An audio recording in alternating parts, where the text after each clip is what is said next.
ఆదిలాబాద్ జిల్లా వార్తల విషయానికి వస్తే జిల్లా కేంద్రంలో కార్మిక శాఖ ఆధ్వర్యంలో పలు హోటళ్లు అలాగే పలు షాపులపై దాడులు చేసి 5 బాల కార్మికులను గుర్తించారు. కార్మిక శాఖ ఆధ్వర్యంలో విద్యాశాఖ అలాగే పోలీసులు సంయుక్తంగా ఈ దాడులు నిర్వహించారు. జిల్లా కేంద్రంలోని పలు హోటళ్లలో అలాగే పలు స్క్రాప్ దుకాణాలలో పండ్ల దుకాణాలలో దాడులు నిర్వహించి 5 బాల కార్మికులను గుర్తించినట్టు అధికారులు తెలిపారు. చట్ట వ్యతిరేకంగా బాల కార్మికులతో పనిచేస్తున్న వారిపై చర్యలు తీసుకుంటామని అలాగే పట్టుకున్న బాల కార్మికులను పాఠశాలలో చేర్పిస్తామని అధికారులు తెలిపారు. అలాగే బాల కార్మికులతో పనిచేస్తున్న వారిపై కఠిన చర్యలు తీసుకుంటామని బాల కార్మికులతో పనిచేస్తున్నట్టు తెలిస్తే వెంటనే కార్మిక శాఖ అధికారులకు సమాచారం అందించాలని అధికారులు పేర్కొన్నారు. ఇక నిర్మల్ జిల్లా వార్తల విషయానికి వస్తే నిర్మల్ జిల్లాలో ఇందిరమ్మ ఇళ్ల కేటాయింపులో అవినీతి అక్రమాలు జరిగాయంటూ జనం రోడ్డెక్కారు. కడెం మండలం లింగాపూర్ గ్రామ పంచాయతీ కార్యాలయం ఎదుట లబ్ధిదారులు ఆందోళన చేపట్టారు. పంచాయతీ కార్యాలయం ఎదుట ధర్నా చేపట్టిన అర్హులైన లబ్ధిదారులు లింగాపూర్ రహదారిపై రాస్తారోకో చేపట్టారు. దాదాపు 4 గంటల పాటు రాస్తారోకో చేసిన లబ్ధిదారులు తమకు ఇందిరమ్మ ఇల్లు కేటాయించాలని అనర్హులైన వారికి కేటాయించి తమకు అన్యాయం చేస్తున్నారని ఆవేదన వ్యక్తం చేశారు. స్థానిక ఎమ్మెల్యే వచ్చి హామీ ఇచ్చే వరకు తమ ఆందోళన కొనసాగిస్తామని పేర్కొన్నారు.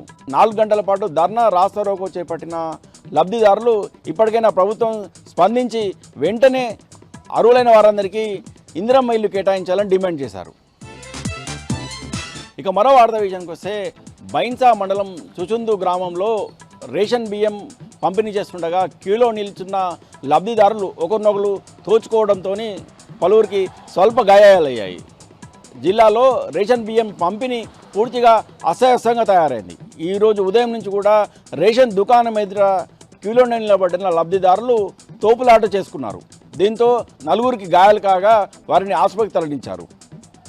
గత వారం రోజుల్లో కూడా రేషన్ బియ్యం దొరకక తాము ఎన్నో ఇబ్బందులు ఎదుర్కొంటున్నామని, గంటల తరబడి క్యూలైన్లో నిలబడలేకపోతున్నామని, తాము కూలీ పని చేసుకుంటూ ఇక్కడ గంటల పడి నిలవాలంటే ఎంతో ఇబ్బందికరంగా ఉందని, కేవలం బియ్యం కోసమే తమ పనులు మానుకోవాల్సి వస్తుందని ప్రభుత్వం వెంటనే సకాలంలో రేషన్ బియ్యం అందేలా చర్యలు తీసుకోవాలని లబ్ధిదారులు డిమాండ్ చేశారు.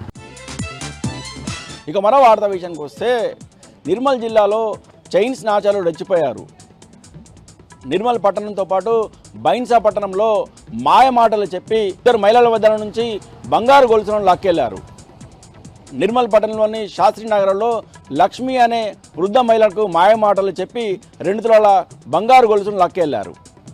అలాగే బైన్సా పట్టణంలోని పిప్రి కాలనీలో ఓ వేడుకకు హాజరయ్యేందుకు వచ్చిన 2 దంపతులను మాయమాటలు చెప్పి రాజవ్వ అనే మహిళ మెడలో ఉన్న 2 తులాల బంగారాన్ని బురిడి కొట్టించి లాక్కెళ్లారు. ఇటు నిర్మల్ పట్టణంలోనూ అటు బైన్సా పట్టణంలోనూ బాధితుల ఫిర్యాదు మేరకు పోలీస్ స్టేషన్లో కేసు నమోదు చేసుకున్న పోలీసులు దర్యాప్తు ప్రారంభించారు.